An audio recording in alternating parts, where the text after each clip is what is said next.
चलो बेटा, तो अब देखो भाई, अब यहां पर 3 चार्ज का है सिस्टम। अब इधर समझना, मान लो एक चार्ज यहां है और इसकी प्रेजेंस में मैं एक दूसरा चार्ज यहां लेके आया Q2। क्लियर है? बात समझ आ गई? अब इधर ध्यान दो यार, ठीक है? तो अब एक चार्ज की प्रेजेंस में अगर मैं दूसरा चार्ज लेके आऊंगा तो मुझे वर्क डन करना पड़ेगा। तो कंसीडर चार्ज Q1, बहुत बढ़िया बात है। ओके, तो let charge Q2 is brought at R12, इसको R21 लिखो, ठीक है? R21 लिख लो, कोई बात नहीं है। क्लियर? यानी कि दूसरे की पोजीशन पहले के रिस्पेक्ट में। तो भाई अब हमें वर्क डन करना पड़ेगा। तो वर्क डन क्या होगा? कि Q1 Q2 अपॉन R21, यही होगा ना? देखो, मान लीजिए कि एक चार्ज Q1 है, ठीक है? यहां पर ये रखा हुआ है। ओके, अब हमें इसकी प्रेजेंस में एक चार्ज Q2 लेके आना है। तो इन दोनों चार्जेस को एक जगह रखने के लिए हमें वर्क डन करना पड़ेगा। वर्क डन करेंगे तो यहां पर इलेक्ट्रिक पोटेंशियल एनर्जी भी क्रिएट होगी। तो अब हम लोग ये देखना चाहते हैं कि यहां पर लाने के लिए मुझे कितना वर्क करना पड़ेगा। ये मेरा मेन कॉन्सेप्ट है। तो जो मेरा फॉर्मूला है, जो मैंने यहां लिखा हुआ है ये, ठीक है? तो फॉर्मूले को अगर मैं लिखूंगा तो पोटेंशियल एनर्जी का फॉर्मूला क्या होता है? Q1 Q2 अपॉन R, यही होता है। सो ये जो पोटेंशियल एनर्जी है ये हमारा क्या कन्वर्ट हो जाएगा? वर्क में। तो इसलिए जो मुझे 1 और 2 के लिए वर्क डन करना पड़ेगा, यानी कि 2 1 को अगर मैं लिख दूं तो W21 तो क्या हो जाएगा? Q1 Q2 upon R21। बात समझ में आ गई? ओके, अब समझना बात को कि इसकी प्रेजेंस में अगर मैं एक तीसरा चार्ज Q3 भी लेके आऊं, ठीक है?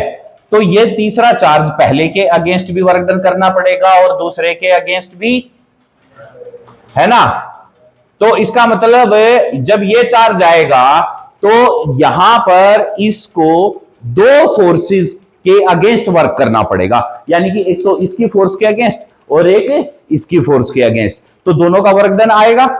तो इसको मैं R13 लिख लूं और इसको मैं R23 लिख लूं, कोई दिक्कत तो नहीं ना भाई? पोजीशन मैंने मार्क कर दी। तो इसी प्रकार से now if charge Q3 is brought at, अगर मैं Q3 को लेके आऊं, ठीक है, eight position R13 and R23, ठीक है? तो क्या होगा R13 एंड R23 में? हेलो, अरे क्लास चल रही है अभी, करता हूं मैं।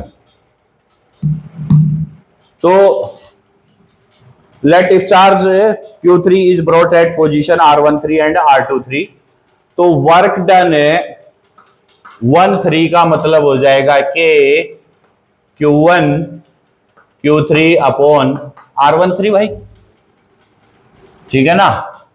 सिमिलरली W23 क्या हो जाएगा?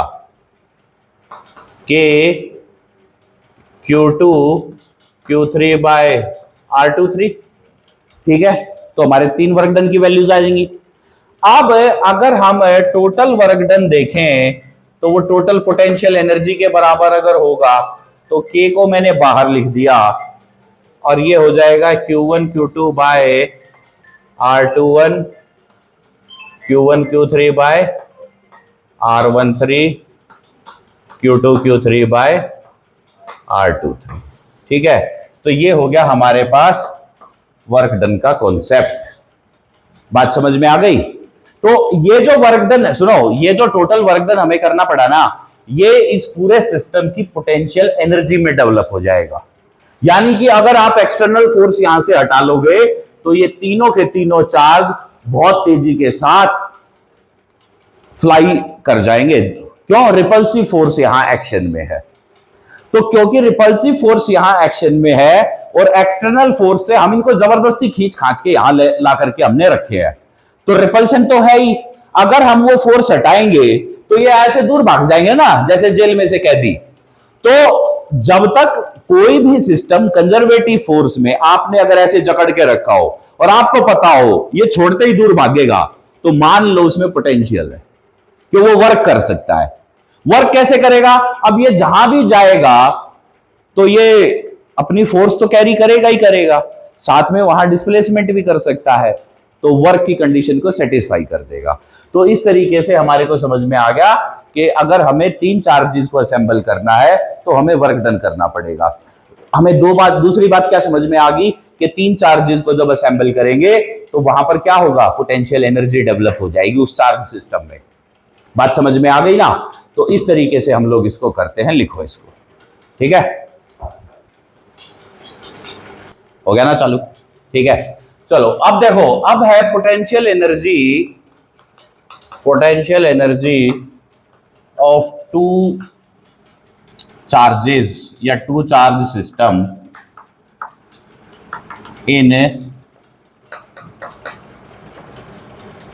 External field. ठीक है, अगर मान लीजिए कि इस तरीके से इलेक्ट्रिक फील्ड हमने क्रिएट कर ली, ये हमारा तरीका है, ठीक है? और इस फील्ड में हम यहां पर दो पॉइंट मार्क कर ले, तो देखो बच्चों, यहां पर पोटेंशियल क्या हो जाएगा? VR1, क्योंकि आपको पता है कि पोटेंशियल किसका फंक्शन होता है? पोजीशन का। किसका फंक्शन होता है? पोजीशन का। यानी कि अगर मान लीजिए आपके पास यहां पर एक क्यू चार्ज है और इस क्यू चार्ज से आप यहां यहां यहां और ये चार पॉइंट अगर आप कंसीडर करेंगे तो आपको पता है कि यार यहां का पोटेंशियल, यहां का पोटेंशियल, यहां का और यहां का, इन चारों पॉइंटों का पोटेंशियल अलग अलग आएगा। ठीक है, तो क्यों अलग आएगा? क्योंकि R1 की वैल्यू, R2 की वैल्यू, R3 की वैल्यू, R4 की वैल्यू, यहां से ये सब वैल्यू अलग अलग है। बात समझ में आ गई? तो इसी वजह से, और पोटेंशियल का फॉर्मूला क्या होता है बोलो? KQ/R। ठीक है, पोटेंशियल का फॉर्मूला। और मैंने आपको पिछले क्लास में क्या समझाया था कि बच्चों देखो, अगर आपके पास कहीं पर पोटेंशियल है तो इससे आपको क्या पता लगता है? आपको उस पॉइंट के कौन सी क्वांटिटी का आइडिया मिल जाता है? पोजीशन तो यार डिफाइंड होती ही है, और कौन सी क्वांटिटी है? पोटेंशियल आपको क्या बताता है? उस पॉइंट पर क्या अवेलेबल है? एनर्जी। क्या बताता है? उस पॉइंट पर इलेक्ट्रिक एनर्जी का आपको हिसाब किताब बता देता है। सिंपल भाषा में ये याद रखो, पोटेंशियल। तो आपको पता है कि यार पोटेंशियल का फॉर्मूला होता है work done per unit charge. तो वर्क डन को हम लोग पोटेंशियल एनर्जी कहते हैं, दैट इज चार्ज। तो यू की वैल्यू क्या होती है? QV। ठीक है, तो अगर हमें कोई चार्ज किसी पॉइंट पर लेके जाना है और वहां पर ऑलरेडी एक फील्ड है, तो आपको पता है कि इलेक्ट्रिक फील्ड जहां होगी उस इलेक्ट्रिक फील्ड में हर एक पॉइंट पर अलग अलग पोटेंशियल होगा। होगा क्या नहीं होगा? वो पोटेंशियल की वैल्यू को जब मैं जितना अमाउंट का चार्ज वहां लेके जाऊंगा एक्सटर्नल फोर्स लगा के, तो अगर मैं V और Q दोनों को मल्टीप्लाई कर दूंगा तो मुझे यह पता लग जाएगा कि मुझे इस चार्ज को किसी भी पॉइंट पर लेके जाने के लिए कितना वर्क करना पड़ेगा। या इस बात को आप ऐसे समझिए कि आपको यह भी पता लग जाएगा कि उस पॉइंट पर अगर आप इस चार्ज को ले जाके छोड़ दोगे तो इस चार्ज के अंदर कितनी एनर्जी डेवलप हो जाएगी, ये कितना वर्क कर देगा। बात समझ में आ गई ना? ठीक है, तो इसी फैक्ट को हम लोग अब यहां इस्तेमाल करते हैं और इस्तेमाल करने के बाद ये डेरिवेशन हम लोग कंप्लीट कर देते हैं। बड़ी इंपॉर्टेंट डेरिवेशन है, ये पेपर में बहुत बार आती है। तो मान लीजिए consider a region of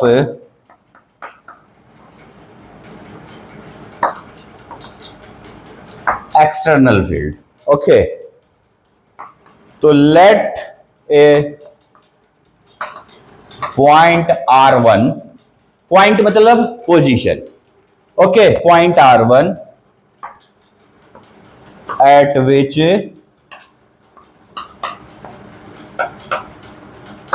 potential is, जहां पर पोटेंशियल क्या है, VR1, क्या है पोटेंशियल, VR1, ठीक है।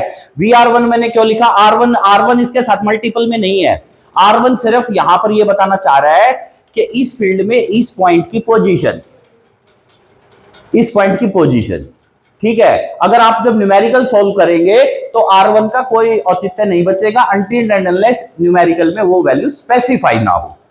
अगर जर्नलाइज्ड वे में है, आपको पोटेंशियल वोल्ट में दे रखा है, तो डायरेक्ट आप Q के साथ मल्टीप्लाई करेंगे, ठीक है। तो VR1 हो गया। तो अब देखो, work done to bring charge Q1 at R1 क्या हो जाएगा, बोलो, तो U1 आ जाएगा, तो वो हो जाएगा Q1V R1। ओके, सिमिलरली अगर हम इसी तरीके से देखें, similarly at R2 position, R2 position पे, अब R2 पोजीशन कहां मार्क करें, इसको छोड़ करके इस लाइन को, इस परपेंडिकुलर कहीं भी मार्क कर लो, यहां ले लिया, ये पसंद है, चलो, हाँ तुझे तो सब पसंद होगा, है ग्रीडी, तेरी नियत जानता हूं मैं, पता है तुझे।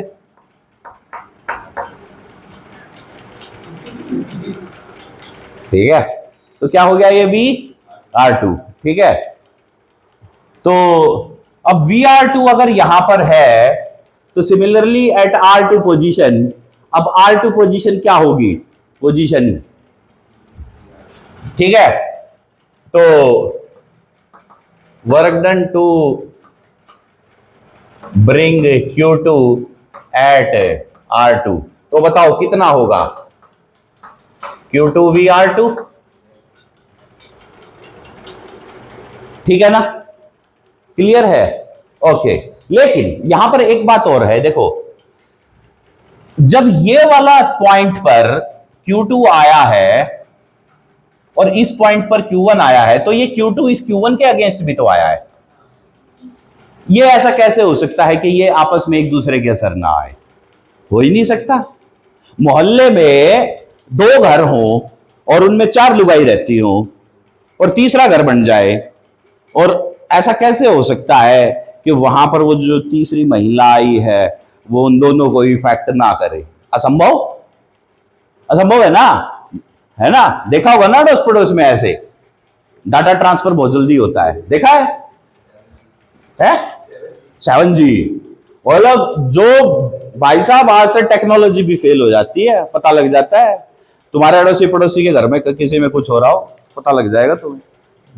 What is the major source, किससे पता लगता है, पापा से पता लगता है, मम्मी से पता लगता है, मम्मी से पता लगता है, बस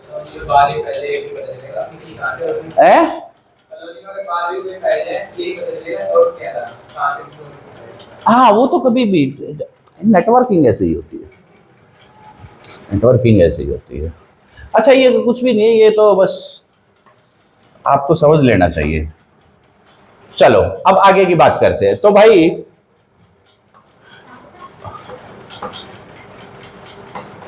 ऑल्सो, अरे पानी क्यों लिया ना, ए बेटा ले, ये पानी की बोतल भर ला, हाँ। तो also Q2 is brought in presence of Q1, तो भैया वर्क डन यहां तो इसके अगेंस्ट भी करना पड़ेगा, तो वो उसको क्या बोलेंगे, W12, क्या हो जाएगा, KQ1 Q2 बाय R12। तो यार अब जो टोटल पोटेंशियल एनर्जी है वो टोटल वर्क डन W के बराबर होगी, तो क्या हो जाएगी, U1 plus U2 plus W12, तो वो क्या हो जाएगा, Q1 VR1 plus Q2 VR2 plus K Q1 Q2 by R12 that is equal to the potential energy of this three charge system। इसको ऐसे समझ लेना बात को, ठीक है। तो देखो, अरे एक मिनट, इसके ऊपर क्वेश्चन बहुत आते हैं और ये डेरिवेशन भी बड़े इंपॉर्टेंट है। इसका लेआउट प्लान लिख लो अपनी कॉपी में, इस डेरिवेशन का लेआउट प्लान कि ये बनती कैसे है, ठीक है।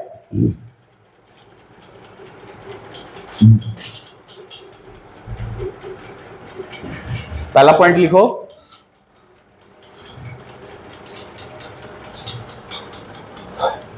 Work done to calculate work done at point R1, to calculate work done at point R1, ठीक है। Second, to calculate work done at point R2 use formula QV। दोनों में यूज फॉर्मूला QV, क्योंकि QV ही use होगा, ठीक है। Q into V, charge into potential, तभी तो वर्क डन आ जाएगा, ठीक है। ओके, थर्ड लिखो, calculate work done of Q2 against Q1 that is W12। Calculate work done of Q2 against Q1 that is W12, ठीक है। और तीनों को उठा करके जोड़ दो, फाइनल एक्सप्रेशन। अब तो भूलोगे नहीं ना। देखो, अगर अंग्रेजी के कुछ शब्द गायब हो जाए तुम्हारे, क्योंकि साइंस के विद्यार्थियों का ये माना जाता है कि यार अंग्रेजी थोड़ी कमजोर हो सकती है, लिखते रहो, साथ साथ समाचार सुनाता रहूंगा मैं, ठीक है। तो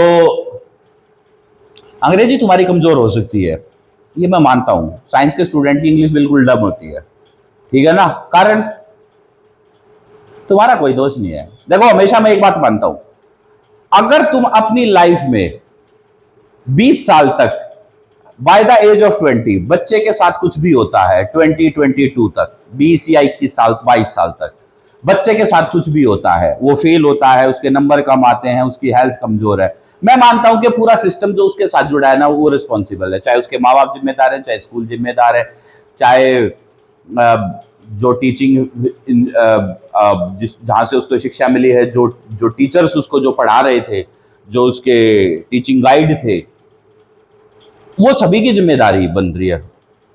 तो जब अगर ऐसा बनता है ना, तो ये बात मान के चल लेना कि फेलियर उन सब का है और मेजर रोल माँ बाप का है, क्योंकि माँ बाप को ही तो एट द एंड ये डिसाइड करना होता है कि तुम किस स्कूल में पढ़ोगे। भाई तुम्हारा किस स्कूल में अब पढ़, अब मेरा बच्चा सरकारी स्कूल में पढ़ रहा है, ठीक है, तो इस बात का फैसला तो मैंने ही करा था ना। अब मैं आपको ऑन रिकॉर्ड ये सच बात बताता हूं कि मैंने इस बात का फैसला क्यों करा कि मैं अपने बच्चों को गवर्नमेंट स्कूल में पढ़ाऊंगा, क्योंकि एक तो मुझे प्राइवेट तंत्र पता, जैसा मैं जानता ही हूं, और दूसरी बात, सबसे बड़ा जो फैक्टर था ना इसमें आने का, वो ये था कि सरकारी स्कूल में हिंदुस्तान बसता है, ठीक है ना। Real India lives in the government school, it is not in the very high rich class school. वहां नहीं है इंडिया, वो तो फैब्रिकेटेड लाइफ है, वहां तो रोबोट के बच्चे आते हैं। सही बात है यार। यार देखो, सरकारी स्कूल में वो बच्चे आते जो बिना प्लानिंग पैदा हुए। सही बात है।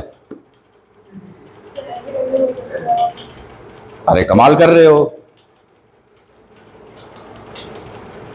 मैं ऐसा इसलिए बोल सकता हूं कि सरकारी स्कूल में जो लोग, जिन लोगों के बच्चे आते हैं, देखो पहली बात तो मेरी जो बात होती है ना, वो किसी एक केस के ऊपर एप्लीकेबल नहीं होती है। मेरी बात हमेशा मेजोरिटी और माइनॉरिटी पे चलती है। मेजोरिटी कहां है, मैं हमेशा एक सैंपल साइज मिनिमम 100 का लेके चलता हूं, क्योंकि एक दो को तो मैं एड्रेस ही नहीं करता ना। तो अगर मान लीजिए कि अगर आपकी क्लास में 50 बच्चे हैं, साइंस के 2 सेक्शन है, दोनों में 50-50 100 बच्चे हो गए, तो मान के चल लो कि 70 पेरेंट्स तो ऐसे मिल जाएंगे जिन्होंने अपने समय पर बच्चों को ये प्लान आउट तो नहीं करा होगा कि अब हमें इस साल में इस विंडो में ही बच्चा प्लान करना है। वो कभी किसी जो है फैमिली प्लानर से नहीं मिले होंगे जाकर के, क्योंकि उनके पास ना तो इतने संसाधन होते, ना इतने पैसे होते, और ना इतना ज्ञान होता कि वो सब इन चोचलों में घुसे। वो तो यही मानते भगवान की देन आ गया, ठीक है। उनको थोड़ी पता है the sperm cell enter meet with the female fertilizing egg during the ovulation period. Okay, the window lies between the 7th and the 14th day of the menstrual cycle of the female, and even that period there are greater chances of fertilization of egg. The वो कौन कौन सी layer होती है endometrium और वो सब है, the follicular site is also on the high. ये वो पूरी कहानी उनको थोड़ी पता होती है, मुझे ही नहीं पता, तो काहे वो प्लान करेंगे। सही कह रहा हूं कि नहीं कह रहा हूं? बस उनको तो इतना ही पता होता है, अरे पिछले महीने तो महीना तब आया था, अब आ रहा है, अब ना आया, अरे देखियो रे डॉक्टर के चेक करवाइयो। ये होता है। अच्छा, जो इन्फ्लुएंशियल स्कूल्स होते हैं, they went to a proper gynecologist. They both have a specific tests. वो उसमें बताएंगे कि सर आपके सेल्स में ये कमी है, इनको बढ़ाने के लिए आप ये सब खाइए। उनको ये कहेंगे आप इन सब के लिए ऐसा कीजिए। तो यार जो इतना प्लान करेगा तो रोबोट ही हो गया। इंसानी बच्चा तो भगवान की देन है, इंसानी बच्चा तो भगवान की देन है, ठीक है। तो भाई जब वो भगवान की देन हो गए ना, तो अब ये बात तो आप एग्री करते होगे ना कि अगर सरकारी स्कूल में 100 बच्चे हैं तो 70 पेरेंट्स तो ऐसे होंगे ना जो इन चोचलों में नहीं घुसेंगे। सही बात है ना? तो मेजोरिटी पे बात आ गई। अब जो सरकारी स्कूल के जो पेरेंट्स होते हैं, मैक्सिमम जो होते हैं वो middle class, lower middle class and poverty line. BPL card वाले, वो पीले कार्ड वाले भी तुम्हारी क्लास में बैठे हैं, चाहे असली हो चाहे फर्जी हो, बैठे तो है ना? हाँ भाई, आपकी क्लास में ऐसा भी बच्चा मिलेगा जो मंडी में रेडी लगाता होगा, उसका बच्चा भी वहीं मिलेगा। अंडे की रेडी लगाने वाले का बच्चा भी तुम्हारी क्लास में मिलेगा, ठीक है। और जिसके पापा किसी फैक्ट्री में सुपरवाइजर होंगे या फिर कहीं कोई होंगे तो वो मिलेगा। तुम्हें तुम्हारी क्लास में तुम्हारे ही टीचर्स का बच्चा नहीं मिलेगा, पूरे स्कूल में नहीं मिलेगा।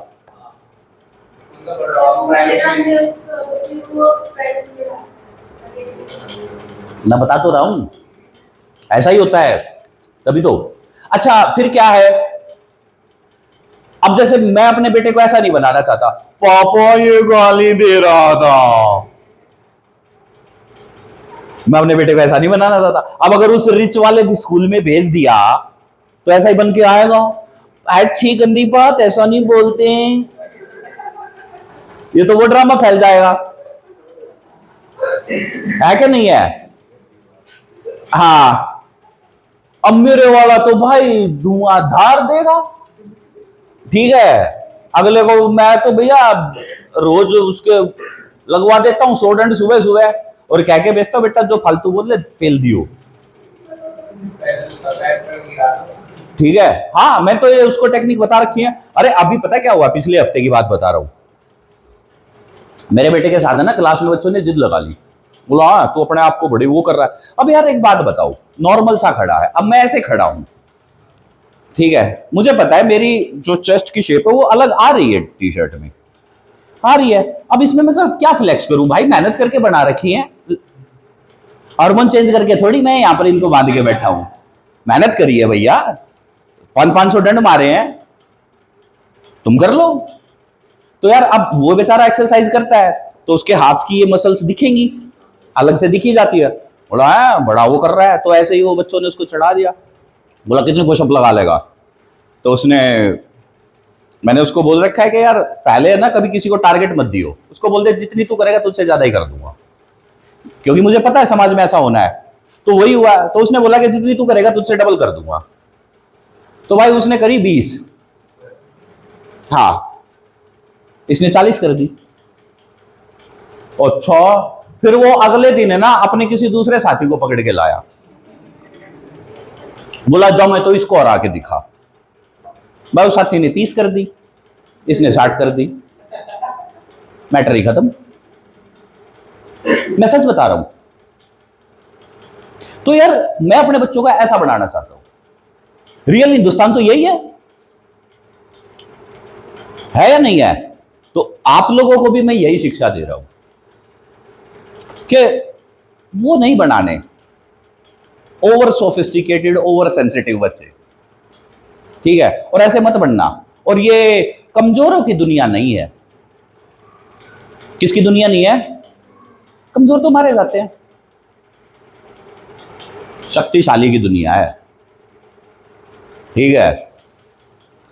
और 3 तरीके की शक्ति है बेटा, जो भगवान से भी मांग लेना और अपने अंदर बना भी लेना। बल, बुद्धि, विद्या, बाकी सब वाहियात है। जो कहते हैं ना पैसे की ताकत है, ना है।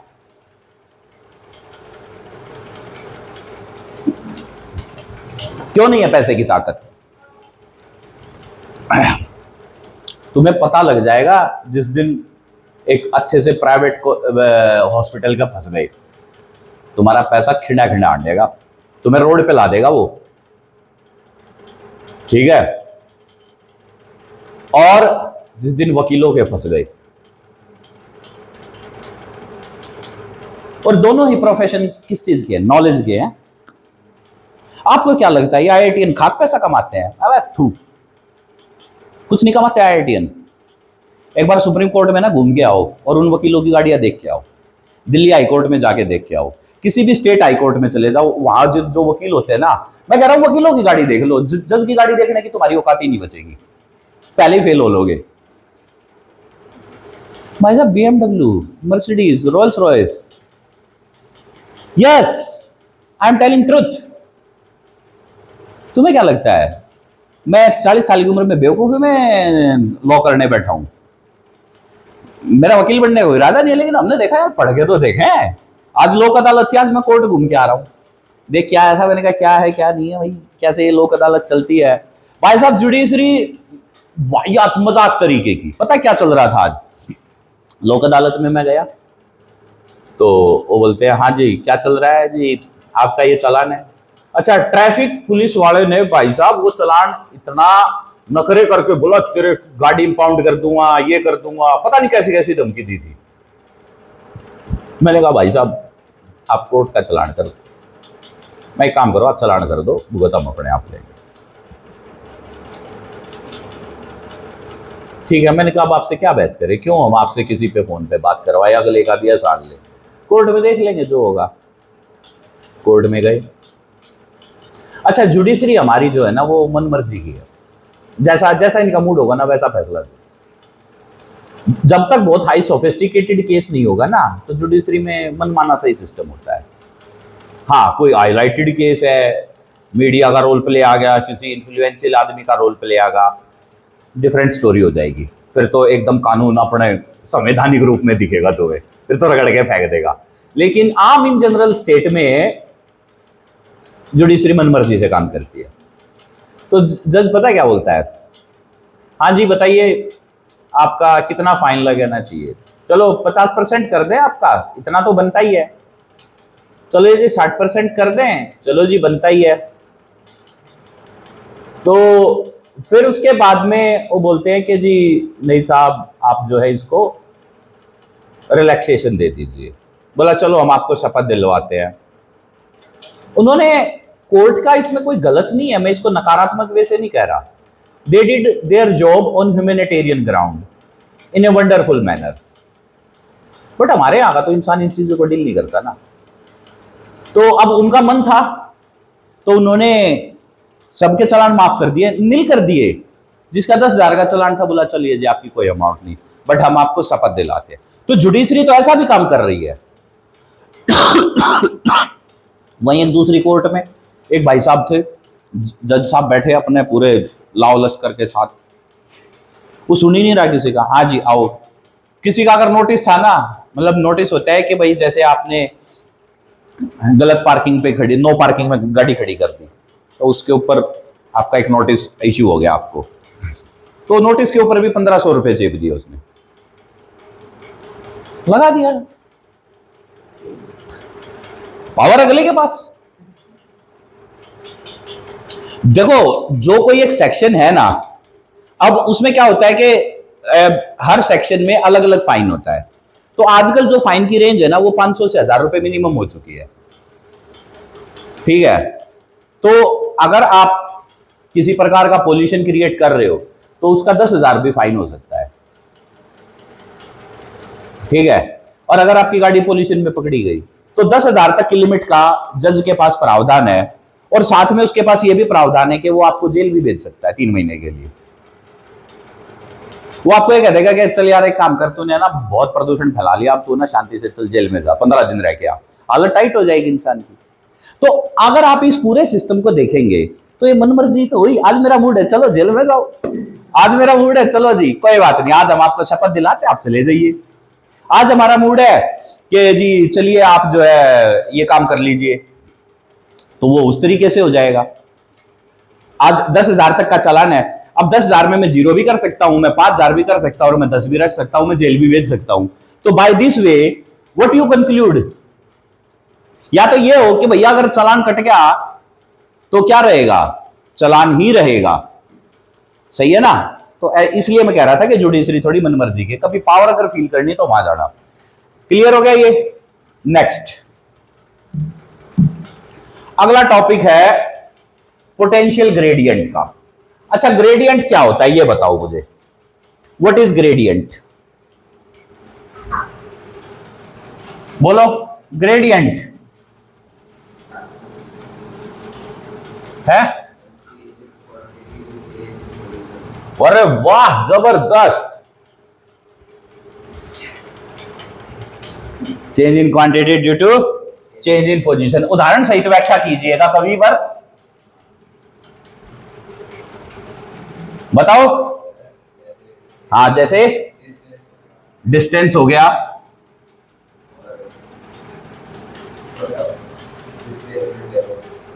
डिस्प्लेसमेंट हो गया, फंस गया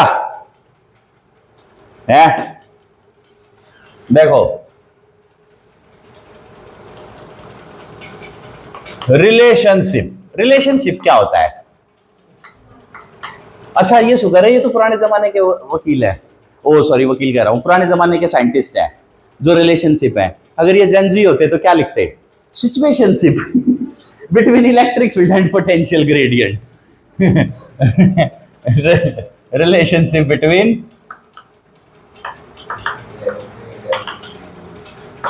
एंड पोटेंशियल ग्रेडियंट।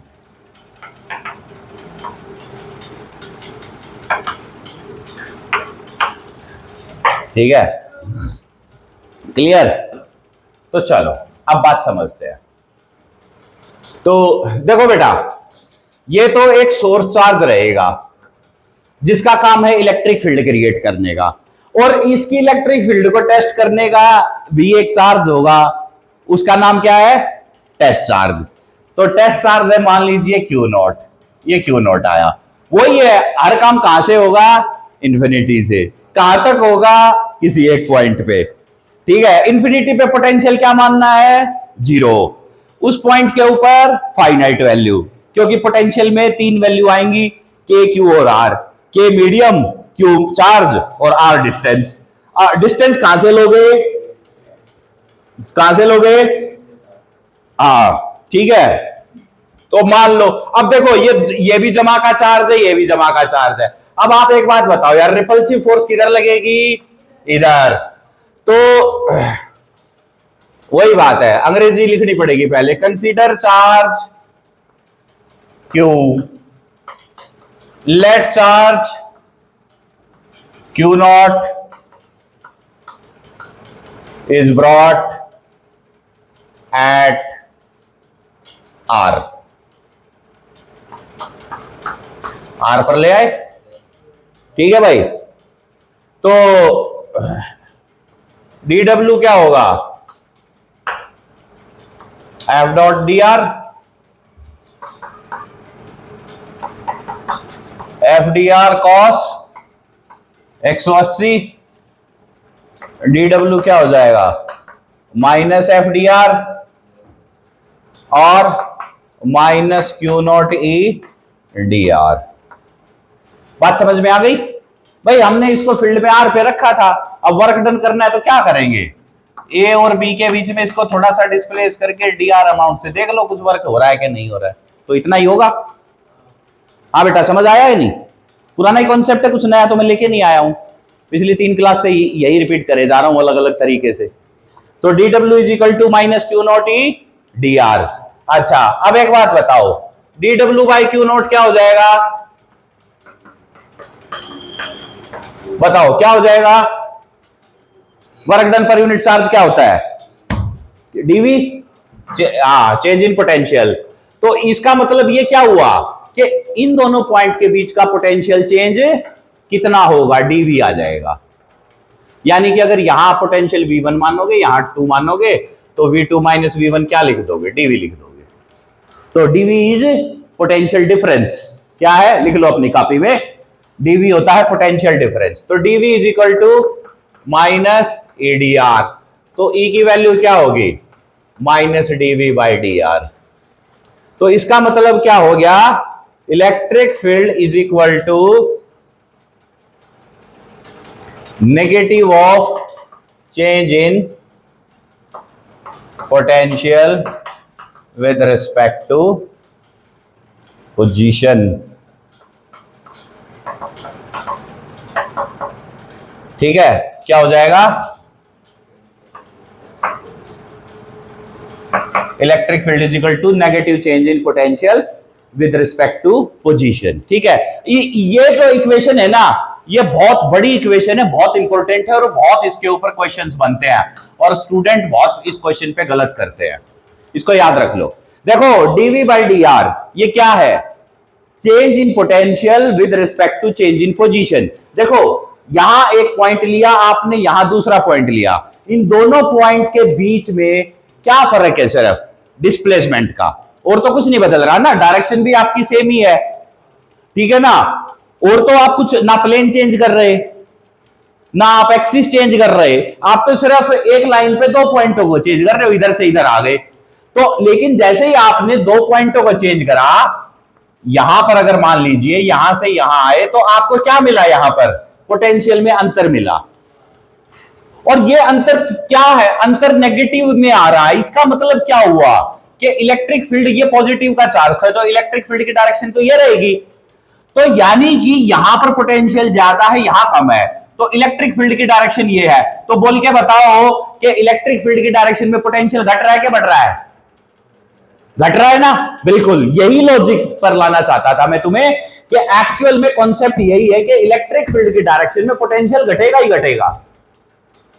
बात समझ में आ गई? तो ये एक्सप्रेशन आपको क्या बता रहा है, ये आपको एक इंफॉर्मेशन तो ये दे रहा है कि इलेक्ट्रिक फील्ड की डायरेक्शन में इलेक्ट्रिक पोटेंशियल घटेगा। दूसरी बात ये बता रहा है कि पोजीशन बदलने से पोटेंशियल बदलेगा। तीसरी बात यह बता रहा है कि इलेक्ट्रिक फील्ड में हर एक पॉइंट पर अलग अलग पोटेंशियल होगा। तो 3 बातें पता लग गई। इस नेगेटिव साइन की इंपॉर्टेंस क्या है, इस नेगेटिव साइन की इंपॉर्टेंस चौथे पॉइंट पर आ गई, क्या कि अगर इलेक्ट्रिक फील्ड में जब आप आगे बढ़ोगे तो पोटेंशियल घटता हुआ मिलेगा। बस सीधी सी बात, यहीं से कॉन्सेप्ट अराइज होता है लड़का लड़की वाला। अब समझो बात को तुम, देखो बेटा 2 चार्ज होते हैं, एक प्लस का चार्ज और एक माइनस का चार्ज। धरती पर भी 2 ही जेंडर है, तीसरे वाला जबरदस्ती बढ़ा लिया। अब यार एक बात बताओ, इसकी फील्ड यहां तक और इसकी भी यहां तक, इसकी डायरेक्शन ऐसी और इसकी डायरेक्शन ऐसी। अब देखो मैंने क्या बोला है आपको कि फील्ड की डायरेक्शन में पोटेंशियल घटेगा, यही बात बोली है ना। अब तुम एक बात समझो कि अगर तुम्हारे पास यहां पर एक प्लस का चार्ज है, चलो यार ऊपर नहीं लिखता मैं, ज्यादा ये गड़बड़ हो जाएगी, इस बात को मैं यहां लिखता हूं। ये चार्ज है प्लस का है, यहां माइनस का है।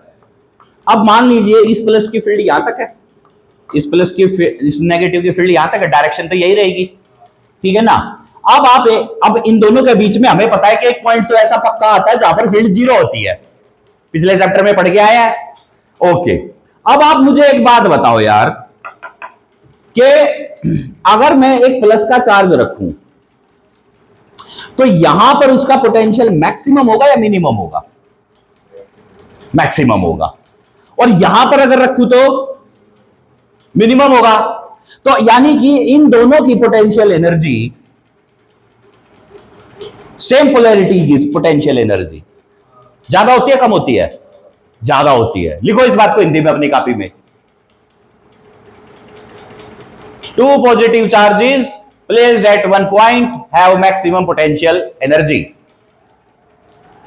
टू पॉजिटिव चार्जेस, अरे बेटा लिख लेना, दो लड़के एक जगह रहेंगे तो वो बहुत ज्यादा लड़ाई करेंगे, ठीक है। Two positive charges placed at a common point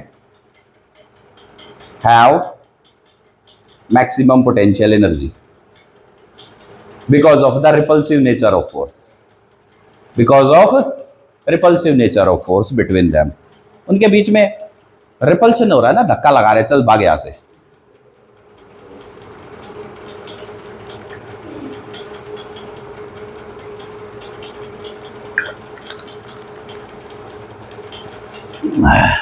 ठीक है, यहां पर क्या होता है अब समझ में आ गया? ठीक है, इसीलिए मैं हमेशा ये कहता हूं कि बेटा जब तक तुम्हारी उम्र 22 साल ना हो जाए, जब तक लड़का लड़की को दूर रहना चाहिए, क्योंकि दोनों जब एक दूसरे के संपर्क में आते हैं तो वो निष्क्रिय हो जाते हैं। They have minimum potential energy, वो किसी काम करने लायक ही नहीं बचते, ठीक है ना। तो इस बात को अपने दिमाग में बैठा लो कि अगर जिंदगी में कुछ एग्जाम्पलरी अचीव करना है जिससे तुम्हारी जनरेशंस प्राउड फील करे, क्या रहा कोई आया था उसने जीवन की दिशा और दशा बदल दी। हालांकि वो उल्टे कुकर्मों में भी बदल सकते हो, लेकिन सीधे कुकर्मों में बदलोगे तो हमेशा ये बात रखना है, ये दोनों चार्जेस पर लागू होती है कि लड़का लड़की को 22 साल तक की उम्र में एक दूसरे के नजदीक नहीं आना चाहिए। और मैं तो यहां तक का विरोधी हूं, विरोधी तो क्या हूं, मेरा माइंड सेट है। जो ये तुम लोग ऐसे हैंडशेक करते हो ना कैजुअली, क्योंकि यार मैं उसका रीजन जानता हूं। मैं ये मानता हूं कि लड़का लड़की को हैंडशेक भी नहीं करना चाहिए। ये नहीं है कि इससे कुछ बिगड़ जाता है या फिर मेरी मेंटलिटी नैरो है या फिर मैं उससे, नहीं। मैं ये मानता हूं कि जब एक जेंडर को दूसरे जेंडर का टच आता है ना, तो यार सिहरन से ही आती है ना। मानोगे इस बात को तो कहीं ना कहीं से बिल्कुल आएगी, ठीक है। खासकर कब आएगी? जब मन में 5-10% भाव होंगे। अगर कोई लड़का है और वो किसी लड़की की तरफ मोहित हो रहा है, आकर्षित हो रहा है, ठीक है ना, और वो लड़की अगर उससे सुबह स्कूल में जाते ही अगर एक बार कह दे हेलो भाई साहब, पूरे दिन हाथ ना धोए, महक लेगा बैठ के, ठीक है। और यकीन मान लो वो लड़का सारा दिन नहीं पढ़ सकता। मेरी इस बात से कौन सहमत नहीं है? सब सहमत है? बिल्कुल है ना। हाँ, तो यार एक बात बताओ, असली जो सत्यानाश की जड़ है वो कहां पर है?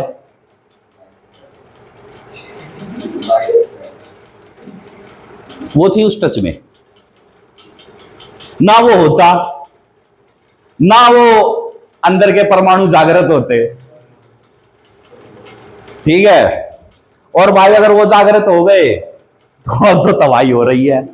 और बेटा ऐसा कोई S-400 जैसा डिफेंस सिस्टम भी नहीं है कि रोक पाओ, ठीक है। अरे लड़कियों, तुम्हें नहीं पता ये लड़के कितने जाहिल होते हैं, कितने जाहिल होते हैं। मैं जानता हूं ना इनको, तुम्हें नहीं पता अभी। तुम्हें जितना पता है बहुत कम पता है, तुम्हारी सोच से परे होते हैं ये। इसलिए याद रखो कि दूरी बना के रखो, डिस्टेंस, ठीक है। अच्छा, लड़कियों के साथ भी ऐसा ही होता है। जो लड़की बहुत ज्यादा से अपने आप को कूल और कैजुअल शो करेगी ना, क्या फर्क पड़ता है, दीज ऑल आर फ्रेंड्स। जो लड़की 8-10 लड़कों को ये कह देगी कि these all are my friends, भाई वो दुनिया में एक्सेप्ट करे ना करे, मैं गारंटी से कह सकता हूं उस 8-10 में से कोई अगर उसको फिजिकली मोलेस्ट ना करे तो हो ही नहीं सकता, पक्का करेगा मौका मिलते ही। लिख के ले लो ये बात लड़कियों, तुम अगर तुम्हारा फ्रेंड सर्कल लड़कों का ज्यादा बड़ा बन गया और तुमने उसको कंट्रोल नहीं करा, तो कोई लड़का अगर तुम्हें आपत्तिजनक अवस्था में टच करता है और तुम्हारे उन बॉडी पार्ट्स को वो टच करता है जहां तुम्हें उसको पसंद नहीं है, तो इसके जिम्मेदार तुम हो, क्योंकि तुमने उसको स्पेस दे दिया। जो इतने साल की, वो जो इतने महीनों की जो वो बॉन्डिंग और वो जो वो थी ना फ्रेंडशिप, वो स्पेस था उसके लिए। बात समझ आ गई? तो वो डिसीजन तुम्हें लेना है, अब क्या करना है वो तुम्हारी, क्योंकि लाइफ तो तुम्हारी है ना at the end of the time. मैं तो बस सर्कमस्टांसेस बताने के। अब क्या बता भाई, कोई लड़की चाहती हो तो भाई मैं क्यों उसके प्लेजर में भंग डालूं? अगली को अगर फीलिंग लेनी हो तो अब वो तो मुझे कह देगी सर आप तो बहुत गलत कह रहे हो, आपको थोड़ी पता है। 1 मिनट में मेरे अगेंस्ट खड़ी हो जाएगी।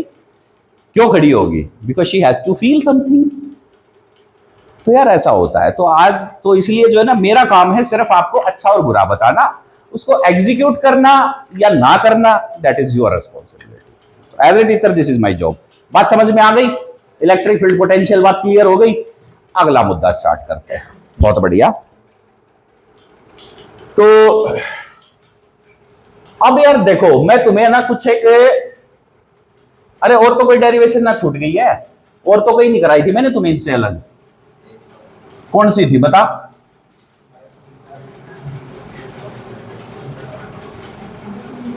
बताइयो जल्दी बता। यही थी ना? हाँ यही है।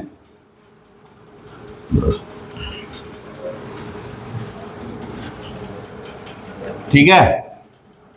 अब देखो, अरे वो दियो, किताब दियो एक बार, सवाल कराना है ना मैंने। हाँ उठा के लाना, अरे उठा लाना यार तू जल्दी से। 2-4 सवाल का मैं तुम्हें वो टॉपिक बता रहा हूं एक बार, एनसीईआरटी वालों का ना। क्वेश्चन तो कराने पड़ेंगे ना, क्योंकि यार देखो अपना तो फंडा ऐसा है नहीं कि मैं तुम लोगों को रट रटा के और वो पीपीटी बना करके पढ़ा दूं। देखा होगा ना तुमने। देखो बालको, सवाल लिखो। तुम कहोगे वाह सर क्या टेक्निक बताई है। भाई सवाल ये है, 4 चार्ज है, 4 चार्ज है।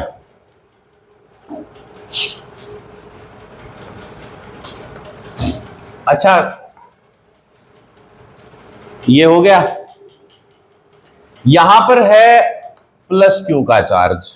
पहले तो सवाल ये है, 4 charges are arranged at the corner of a square ABCD of side D as shown in figure. Find the work required to put together a charge Q naught is brought at center E. How much extra work is needed? अरे सुनो बालको, देखो एक square है, question समझना, ये NCERT का सवाल है। किसका? तो एनसीईआरटी का हर एक सवाल क्या है? कॉन्सेप्ट बिल्डर है। क्या है? हाँ वो न्यूमेरिकल नहीं है। उस न्यूमेरिकल का जो कॉन्सेप्ट है ना, वो समझ लेना कि इसने कहा क्या है। हर एनसीईआरटी के हर चैप्टर में एवरेज 10 टॉपिक है और हर चैप्टर में एवरेज 10 से 12 सवाल है। तो आप मान के चल लो कि फिजिक्स में हर चैप्टर में तकरीबन 25 कॉन्सेप्ट है, जो कुछ तो उसमें एक्सरसाइज की फॉर्म में पढ़ा रखे हैं और कुछ आपको टॉपिक की फॉर्म में पढ़ा रखे हैं। भाई यकीन मान लो, जिस दिन तुम ये कॉन्सेप्ट सीख गए ना, तुम्हारा कुछ नहीं बिगड़ सकता। चलो, ये है प्लस क्यू चार्ज, यहां है माइनस क्यू चार्ज, ठीक है, यहां है माइनस क्यू चार्ज और ये है प्लस क्यू चार्ज। ठीक है भाई, यार ये कह रहा है, अरे कहां गया, हाँ पेज उड़ रहा है यार, एक मिनट।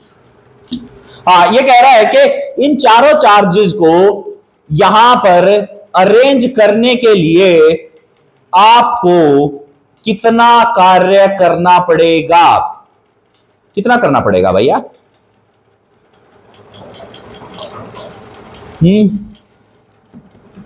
कितना करना पड़ेगा? देखो,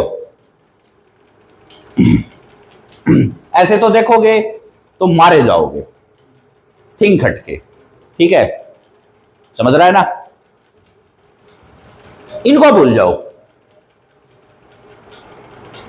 ये उसी प्रकार से है जैसे एक लड़के को 3 लड़की पटानी है या एक लड़की को 3 लड़के घुमाने हैं। समाज में ऐसा होता है कि नहीं होता है? होता है ना? बस मान लो सेम सिस्टम है।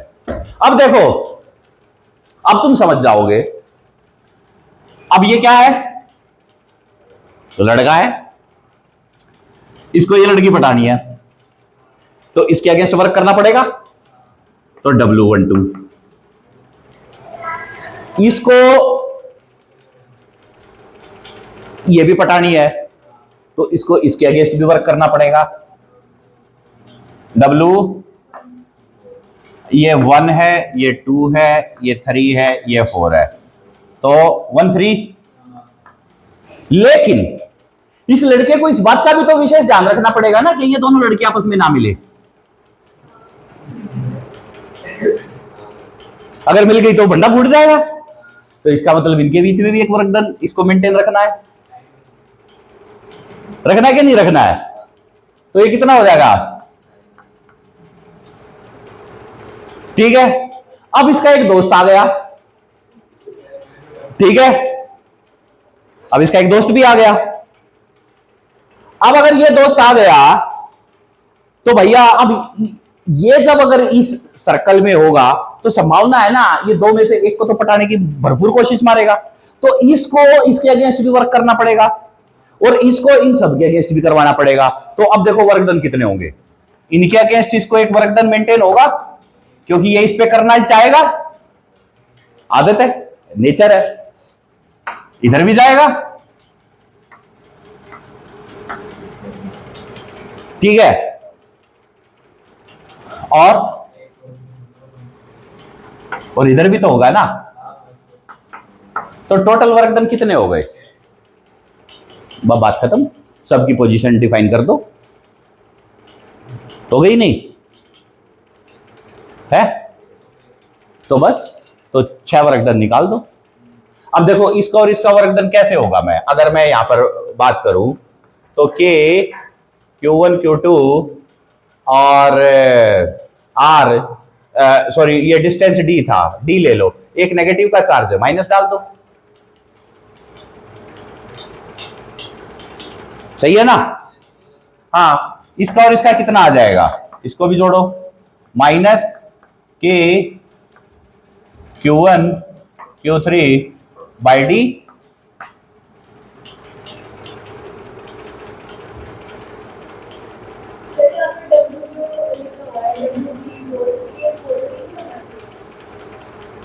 अरे इससे क्या फर्क पड़ेगा, रेफरेंस ही तो बदलेगा। मैं खुद लड़का हूं ना, मैं तो लड़के की तरफ से बात करूंगा। आप लड़की हो, आप लड़की की तरफ से बात कर रही हो, देखो नेचर है, वहीं जाएगा। क्योंकि ये सवाल, ये लड़के बैठे, इन्होंने सवाल भी करा, ऐसे ही थोड़ी मैंने इनको लड़का लड़की नाम दे रखे हैं।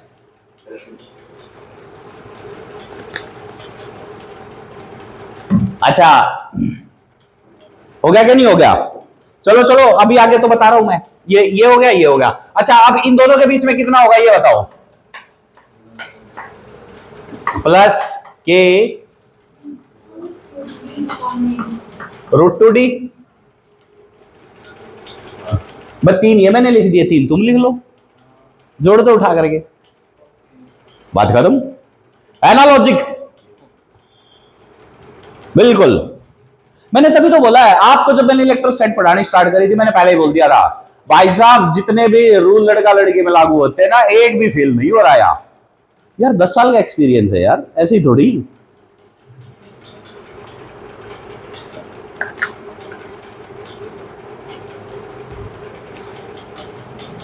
ठीक है, ये पूरा नहीं है, टू बी कंटिन्यू तो तुम लोग कर लेना, कर लोगे ना? मेरा काम है कॉन्सेप्ट समझाने का। देखा कितना आसान तरीका, मजा आ गया ना सुन के? बस प्रॉपर साइन दे करके, क्योंकि देखो, अरे सुनो, क्या है, स्केलर क्वांटिटी है, एल्जेब्रिकली ऐड हो जाएगी, ठीक है। जहां डायगोनल का डिस्टेंस आ गया तो √2d, जहां ये आ गया तो वो, और जहां सेम चार्ज है वो पॉजिटिव है, चाहे नेगेटिव नेगेटिव है तो भी मुझे पता रिपेल ही करेंगे, तो रिपल्शन तो पॉजिटिव होता है, अट्रैक्शन ही तो नेगेटिव होता है। देख लो, साइंस भी कहती है अट्रैक्शन इज नेगेटिव।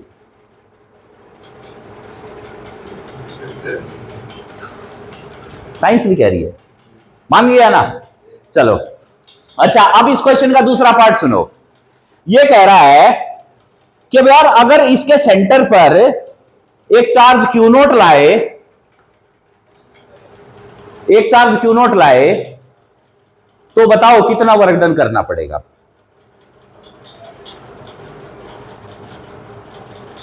बताओ।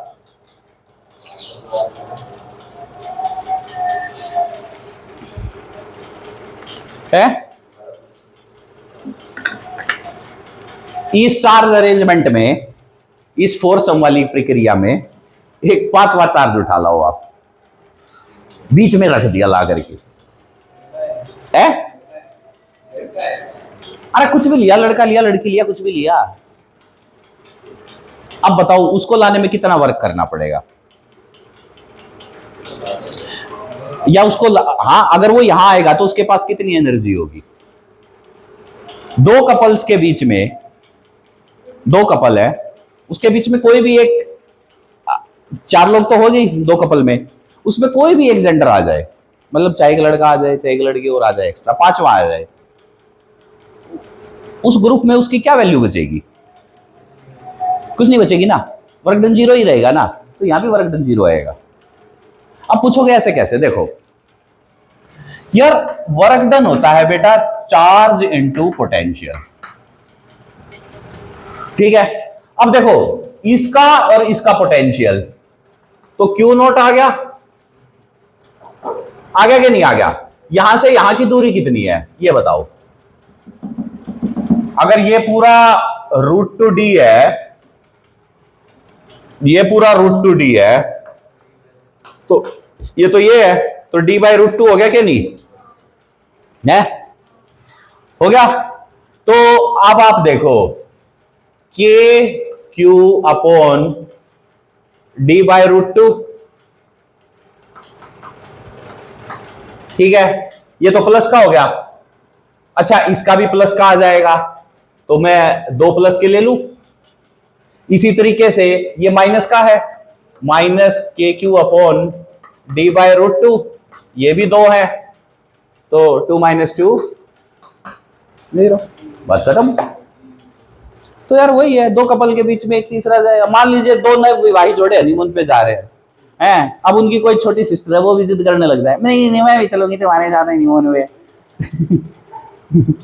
तो वो क्या करेगी वहां? या कोई अगर उसका कोई छोटा भाई हो, वो जिद करने लग जाए, नहीं मैं भी तुम्हारे साथ घूमने चलूंगा, तो क्या होगा? वो रिसेप्शन पे ही सोएगा होटल में। बोला यहीं पड़ा रहता।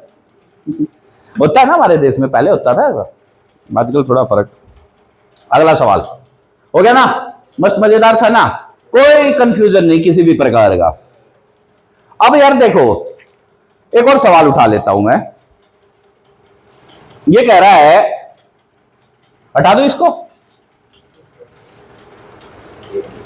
जल्दी लिखो यार, समय कितना हो गया रे? समय तो नहीं हो गया हमारा। चलो यार, बाकी की बातचीत कल करेंगे, बहुत लंबा टाइम हो जाएगा, ठीक है ना? बाकी की बातचीत कल करेंगे, आज के लिए इतना ही, धन्यवाद। इसको बंद करो।